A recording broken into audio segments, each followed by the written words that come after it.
This is House Planning Help, episode 172.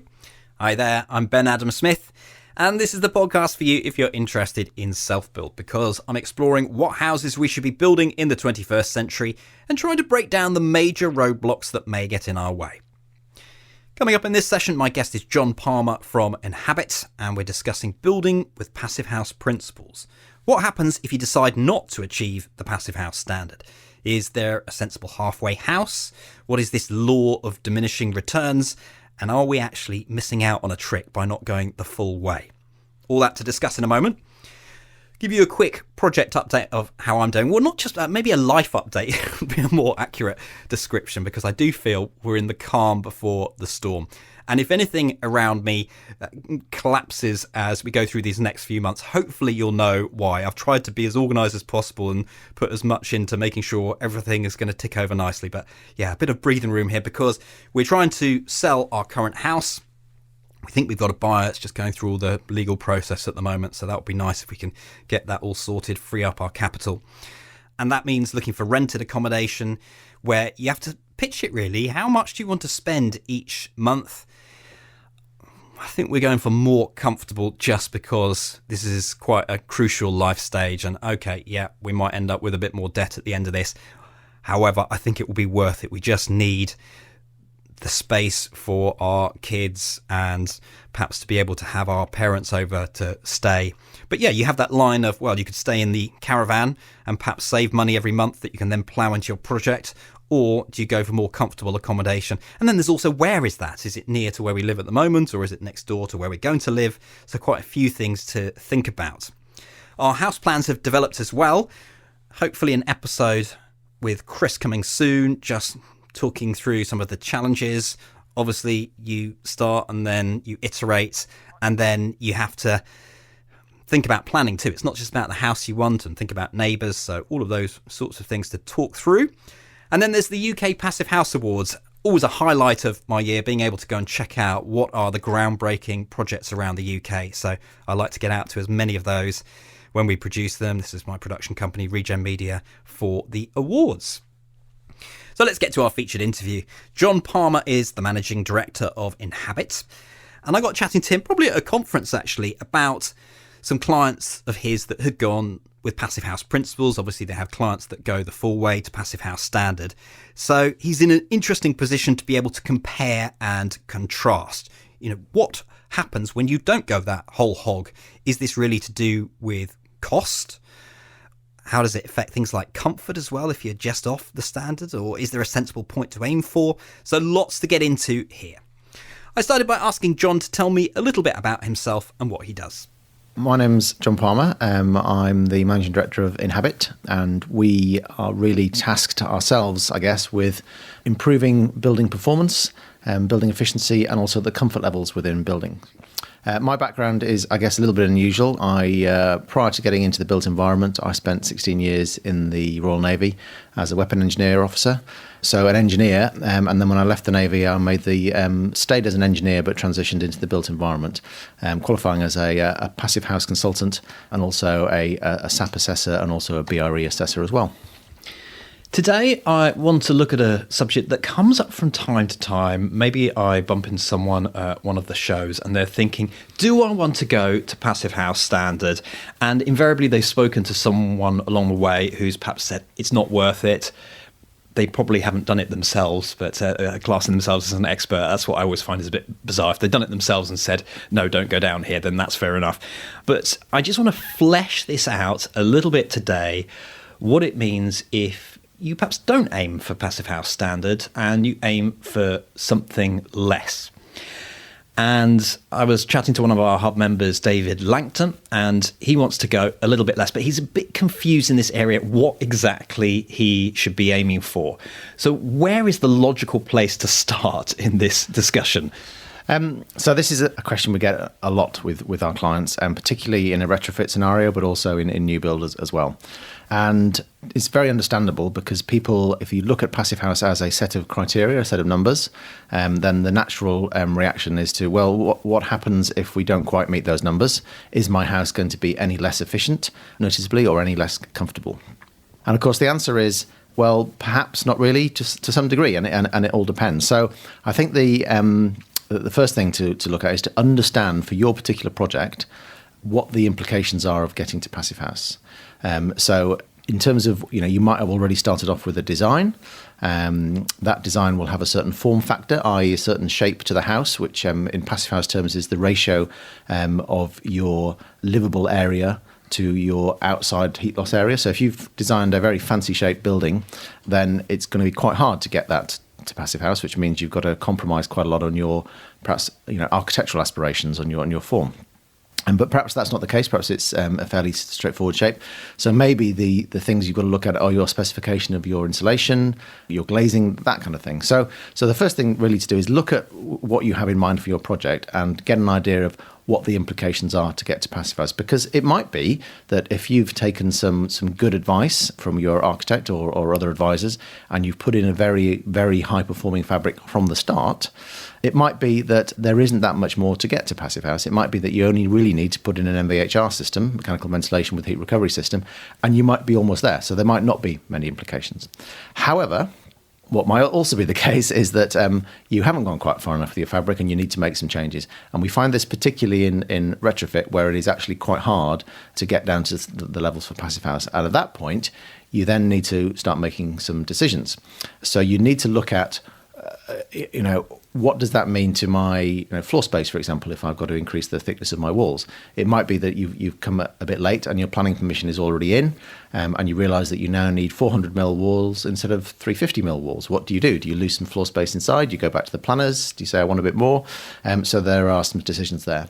So understanding what the implications are and whether they are significant implications that you can live with, I think is the first stage. After that stage, you then need to get to the question I sort of posed at the beginning, which, what does that actually mean to me?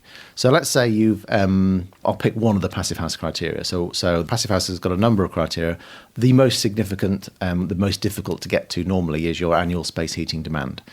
Now, if you're building a Passive House, you need to get that down to 15 kilowatt hours per metre squared per year. And that's a very specific number. Let's say you've done some analysis and you've looked at what it would take you to get down there, and you've decided that you just can't get there for whatever reason it might be, and that you actually, what your advisors, your people who are modelling it for you might tell you is that you can get down to 30 instead of 15, and you think that's a good number. What does that actually mean to you in terms of living in that house is then the question you need to ask yourself. And in purely energy terms, it's a really easy question to answer, which is actually it's going to cost you twice as much to heat that property in any given year than it would have done if it was a Passive House. Now, that might seem a bit of a disaster, but if you think about the fact that heating a Passive House costs very, very little, then doubling very little still isn't that much, and still will be significantly more than most other new build properties or probably all new build properties in the UK. So it's not actually a disaster. So it's going to cost you a bit more to heat. However, the other factor, which is a bit more difficult to get to, is Passive House is very much also based, in addition to energy, on comfort levels.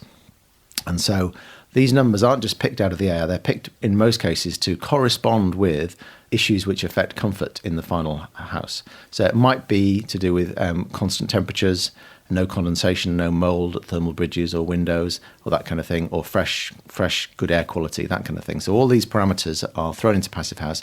People naturally assume, because they're numbers, that they are associated with the energy demand at the end, but actually they are more closely linked in many respects to comfort levels. Now, doubling your space heating demand from 15 to 30, what does that mean to comfort levels? Well, that's a very difficult question to answer, because how have you not achieved Passive House? You might have not quite got enough insulation in your walls, for example. So that means overall your heat loss is a bit high from your walls. But if the walls are still pretty good, then you're not going to have issues with feeling cold off the walls. They're still going to be work pretty efficiently. However, if you haven't paid attention to the joints, the where the walls meet the ground floor or where the walls meet the eaves, then what you might have ended up with there is thermal bridging. That might lead to, is if it's bad enough, is that might lead to some noticeable cold spots which could have condensation and mold, and you could end up with areas of certain rooms which feel cold.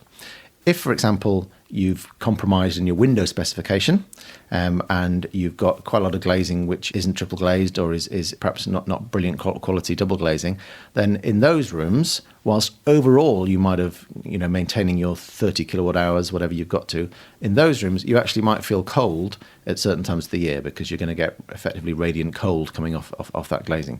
So what I guess I'm saying is that you cannot just say, I've not quite made passive house, so it just means my energy bills are going to be that little bit worse. If you're not going to go for passive house, you actually need to be quite careful in looking at the reasons why you haven't got to passive house and making sure that those specific reasons aren't red lines for you or things that are going to cause you discomfort in your finished house. Is cost often what is driving this? Inevitably, yes. When you're talking about passive house, there are basically three areas of cost increase extra over a normal house. The first one is insulation, because passive house very simply works on improved U values, improved overall insulation. So to get improved U values, there's no way around it. You need to put more insulation in. More insulation costs more. However, that amount of insulation, the cost of putting in, let's say 150 mil insulation versus 100, the labour costs are exactly the same. It's just your materials cost, and materials cost of insulation isn't huge. So it's a very small amount, maybe about 0.5% on your overall costs. The next bit is triple glazing. So any passive house will need to have, if not all, the vast majority of the glazing will need to be triple glazing. And that's A, for your thermal performance, because it purely is better performing than double glazing in terms of keeping your heat in. And B, but the fact that because of that extra performance, you will always guarantee surface temperatures of 17 degrees or above at any time of the year. And what that means is you won't get condensation and when you won't get mold. So that's a sort of a comfort thing as well. Now, there's no denying that triple glazing costs more than double glazing. But having said that, the gap is closing. And if you are considering going for high quality double glazing, there are products out there now for triple glazing which are not too far away. But there is still a cost premium. And then the final area of premium is your ventilation system, which obviously in a typical house, you only need to put in trickle vents in your windows and extract fans in your bathroom and kitchen, and that ticks the ventilation box as far as building rows are concerned. For a passive house, that's not going to cut it, so you need to put in a mechanical ventilation with heat recovery. And that will be, for maybe an average size house, about maybe £9,000-10,000 to procure and install. So those are the three main areas of cost. Certainly on a new build, retrofit gets a bit more complicated, but certainly on a new build, those are the three main areas of cost. And you're absolutely right. When people start getting into their project and they start getting into the nitty gritty, and budgets are tight, and am I going to have an extra bathroom down there, or am I going to be able to pay for the landscape and the groundworks at the end?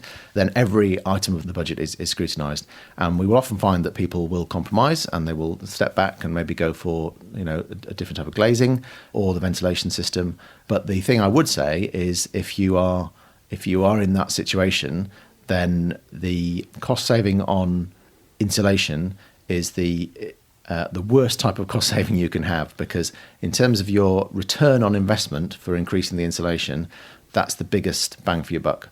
And the reason is people get bamboozled in this world by all the technology.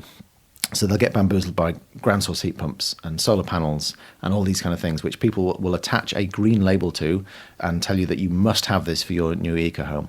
Well, the first thing I say is that all those items have a design life, and that design life is around 20 to 25 years. So in 20 to 25 years, you will be replacing your solar panels, and with whatever the latest and greatest technology will be then, you'll be replacing your boiler or your air source heat pump, whatever it might be. You won't be replacing your walls.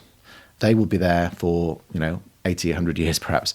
So the extra investment you put into them at the start will repay itself time and time again. So just to come back to your question, it is about costs. People are forced into making savings, but getting the fabric, the overall levels of insulation right, I think is the most important thing that you should push for.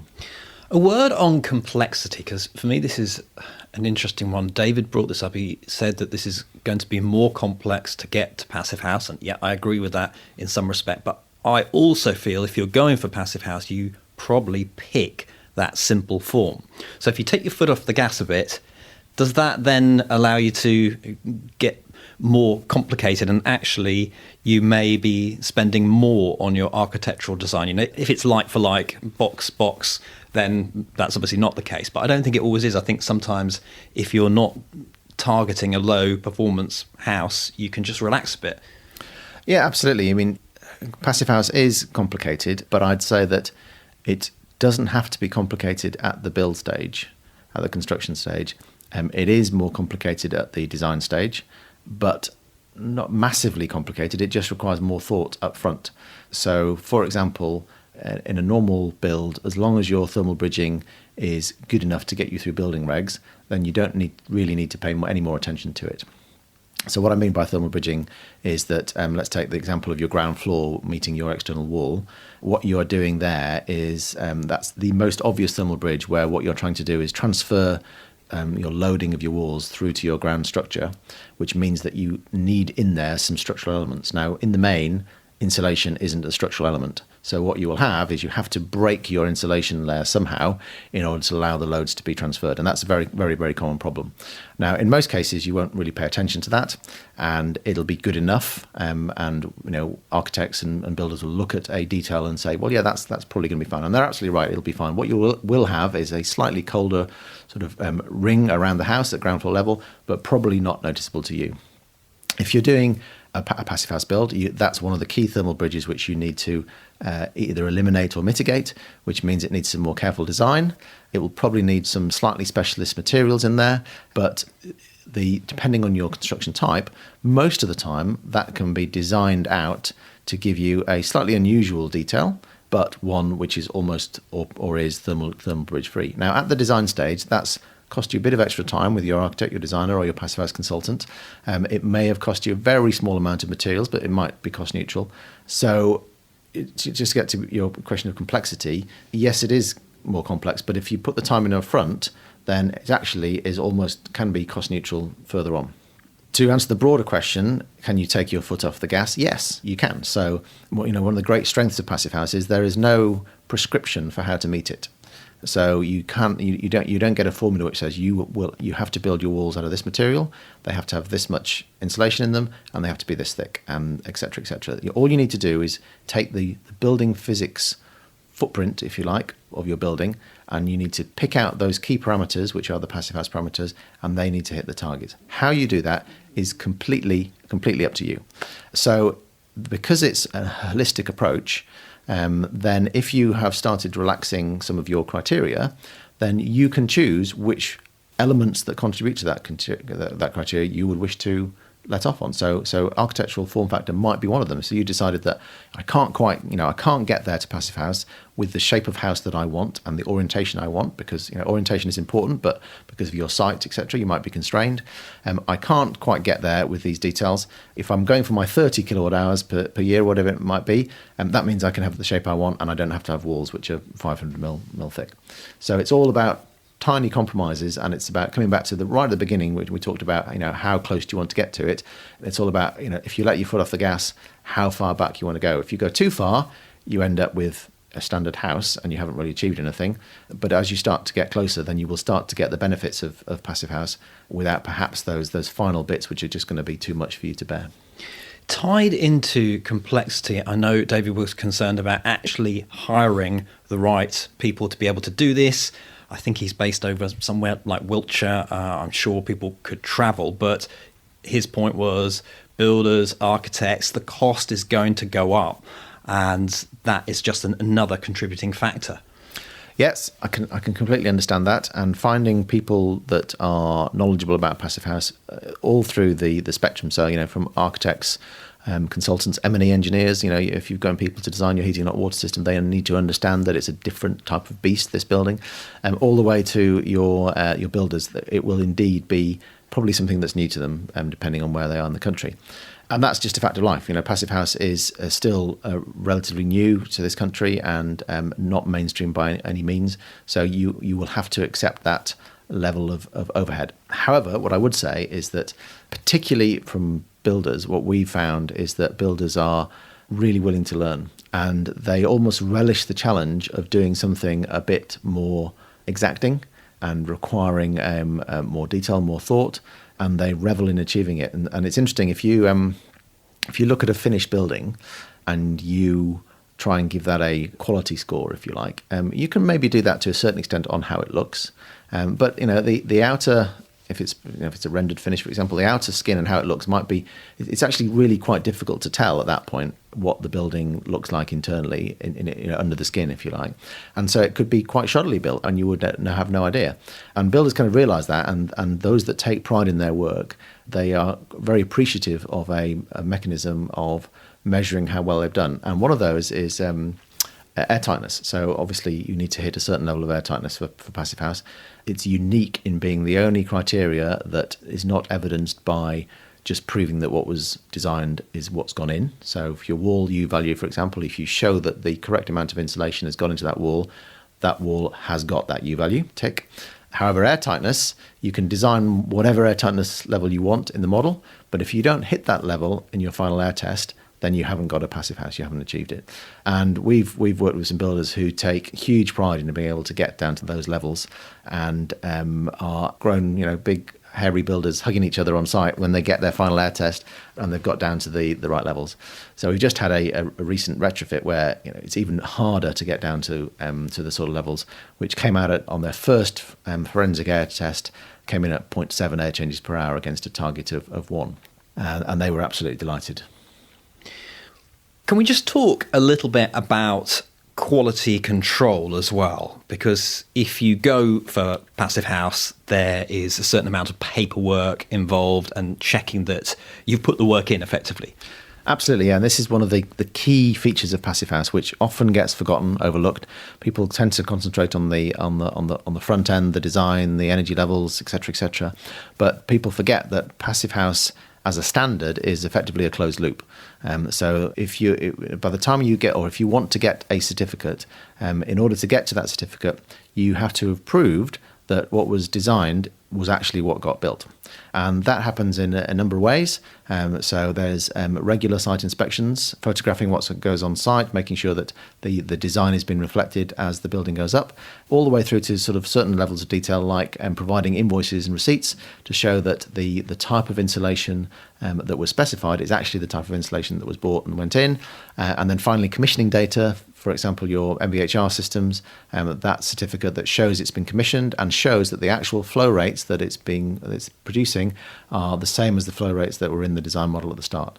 So all that means that, and this has been proven by many years now of Passive House in-use monitoring data, all that means is that the house performance at the end, in terms of its temperature, its humidity, factors both in energy and comfort, all those factors perform as they were designed in the original model, because you've got this closed loop quality assurance control system. So this is a really important point, because that doesn't exist in normal building. You've got building regulations compliance, and your building control officer will come and check various points, but that's only some very general boxes in a way. They aren't going to look in great detail at the energy and comfort factors. It's mostly really a safety and compliance type service, and that's absolutely fine because that's what it's there to do. So in a normal build, this closing the loop, this quality assurance is simply not there. So if you are deciding to draw back from Passive House, perhaps for some very, very good reasons, but you want to adhere to the Passive House principles, you think the building physics and etc. and the criteria that go with it are valid principles to follow, then what you should be doing is making sure that you put back in some of that quality control mechanism with your advisors, with your architects, with your Passive House consultants, to make sure that, again, as far as possible, that the Passive House process for making sure that what's designed gets built is followed, so that you actually get the results you're expecting. Let's look at David's situation then. So if he doesn't want to go down the Passive House route now, what's the first thing he needs to do? Does he need to set himself a target? You talked about 30 kilowatt hours.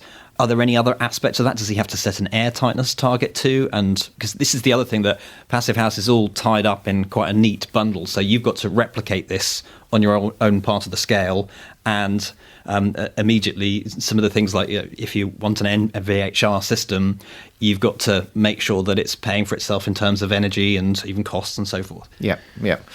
So what I would say, if people have got interested enough to get to this point with Passive House, then they've obviously understood a little bit about it, what it's about.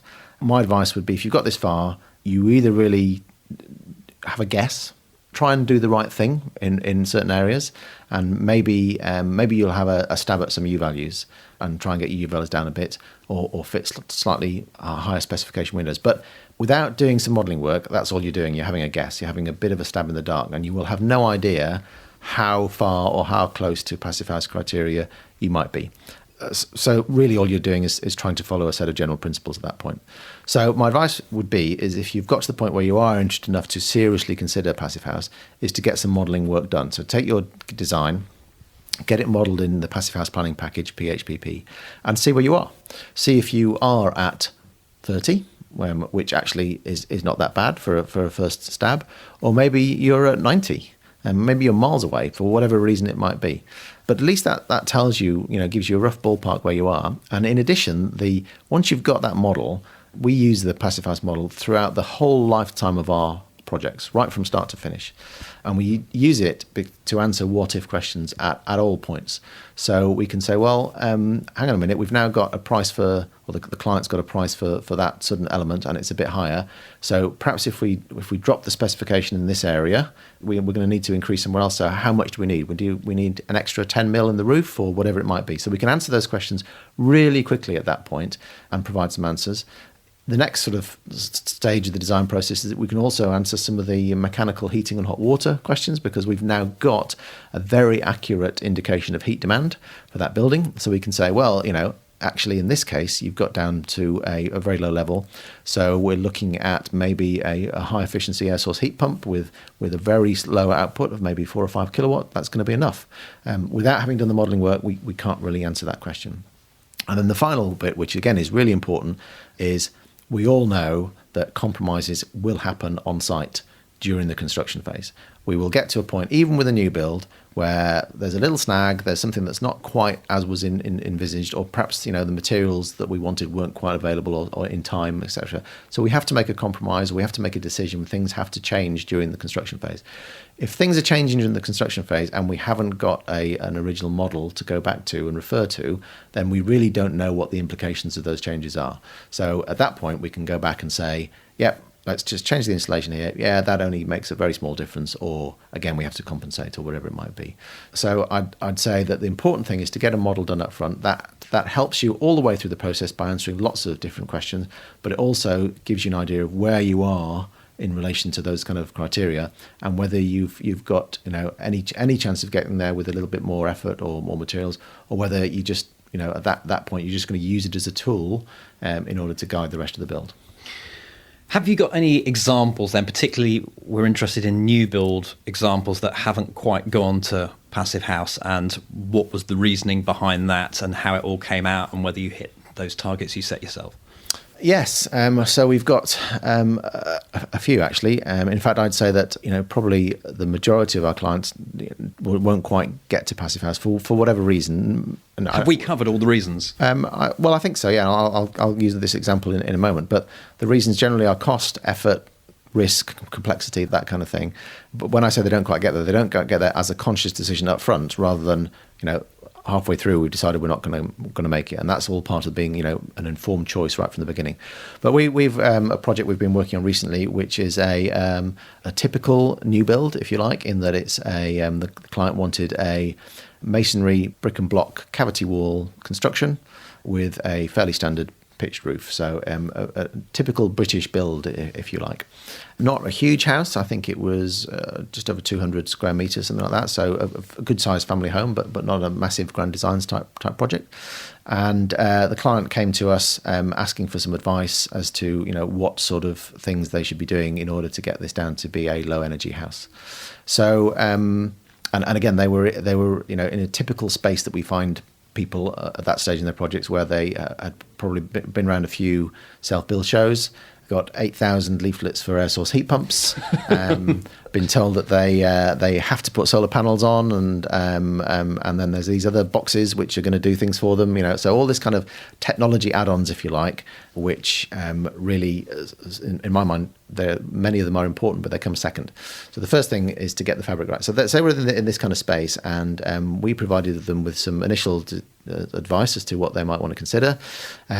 They commissioned a design review with us, and what that is where we build a passive house model of the current design as it stands. And then, after a conversation with the client, we play tunes on the model, and we say, so this is where you are right now. Let's see what happens if you put triple glazing in instead of double. Let's see what happens if we drop the air tightness from 5, which is typically where we'd put a normal building regs house, down to 3, which is kind of the crossover point for whether an MVHR comes in, or even lower, down to 0.6 for passive house. Let's see what happens if we increase the insulation in the walls. So all these kind of things we play tunes on, and we provide them with 4 or 5 different, if you like, graduated options, with option 1 being just a little bit more than they were planning to do anyway. Option 4 or 5 being, let's throw the kitchen sink and everything else at this project and have fantastic air tightness and lots of insulation and MVHR, etc., etc. And so what that allows them to see is, this is what's possible with my house, my design, and this is how close I'm going to get to passive house. We also try and give them some indications of cost for adding those extra bits and pieces on. So in this particular case, the client decided that they didn't want to go down to passive house, and it was, I think, a combination of issues for them. It was cost was definitely a factor, and it was the cost of the triple glazing was a factor there, and also the cost of some of the extra insulation and detailing that would have been required. But I also think it was a complexity type issue, in that they had a very good local builder, but a builder that hadn't done passive house before. They did want to get down to under 3, under 2 actually was the target for air tightness, but felt that the risk of going for down to under 0.6 or below, which is what they need for passive house, with an untested team, would perhaps be a bit too far, and would have required an awful lot of assistance from us and on-site advice and that kind of thing, which again would have started to push budgets up. They did decide to go for MVHR, and we could spend a whole podcast session on ventilation. And personally, if it was my house, I would put MVHR in no matter what you would achieve with air tightness and what you were doing with it, because actually ventilation and air quality is a completely separate discipline, which passive house buys into, but actually is worth doing on its own. But that's perhaps for another time. So this client decided that that's what they were going to go for. They got us to provide an air tightness strategy. We worked with the architect and the builder to decide how the air tightness was going to work. We worked with the architect to change some of the details. So we changed the external wall to ground floor junctions, to put in a course of foam glass blocks, which provided that thermal break, if you like, between the structural layer. And we also advised them to go for an extra, widen the cavity by 50 millimeters, and put in a full fill fibrous material insulation, rather than what is perhaps typical, which is a solid insulation with then a ventilated cavity. So that presented one of these difficult decisions, which I mentioned earlier, which is that was outside the planning application at that point, which had already come through. And in that particular case, because this was a detached property on its own site, on its own plot, they went back to the planners and said, do you mind if we get 50 mil bigger all the way around to give it better cavities so we can have a better insulated house? And that particular case, the planner said, yep, that's absolutely fine. So it was easy to do. So we did that. We really concentrated on air tightness, a little bit of extra insulation, better detailing, and then an MVHR system. And that modelling for that particular client and that particular property got them down to about 37 kilowatt hours per metre squared per year, which obviously is not as good as passive house, but it's within the AECB silver standard, which is another similar criteria, but different, measured differently, and it will undoubtedly give them a very very comfortable and very cost efficient house. Comfort you've mentioned right at the end there, and I suppose this is getting close to my last question, is things like comfort, acoustics. It's going to be very difficult to say how more comfortable is this compared to a passive house, but there will be something in it, won't there? There will, yes, and I think we touched on this right at the beginning, in that comfort, the numbers, the criteria, because they're mathematical, are very easy to say if you've hit them or not and where you are, and you can work out that it'll cost you X pounds extra per year to heat. Comfort is much more subjective. If you're trying to work out as you draw away, if you like, from the passive house criteria, trying to work out at what level you will begin to impact comfort starts to get quite hard. But the way that we look at it is we divide comfort into a number of areas. So you've got thermal comfort. So that's all about constant, even temperatures. In my house, which isn't a passive house and is a leaky old Victorian end of terrace, I have really poor thermal comfort because I get stratification of temperature. So the rooms tend to be hot at the ceilings where the radiators are pumping in heat, but then you've got drafts and no insulation below the ground floor, so it's cold at that level. So if I'm sitting in that room in winter, typically I'll have cold feet and a hot head, which is not comfortable, even though the average air temperature in that room will be 22 degrees. So if you've got your all-round insulation in a passive house and you've got that to a pretty good level, so I'm probably talking about maybe levels slightly above what you'd expect a building regs, and you've paid attention to your thermal bridges, then you're probably going to achieve quite good temperature stratification. So you've got temperature as an element of comfort. The next area of comfort is air quality.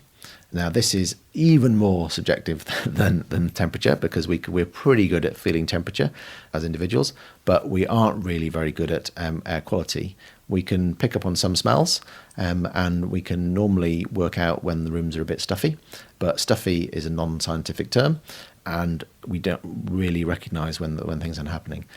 In actual fact, if you want to, if you go back to the building physics that underpins passive house, if you want to achieve levels of ventilation that are good enough to deal with humidity, volatile organic compounds, odours, nitrous oxide levels, all those nasty things that we actually produce mostly ourselves within buildings and are all pollutants, then you actually need about 30 metre cubed of fresh air per person per hour moving through that property.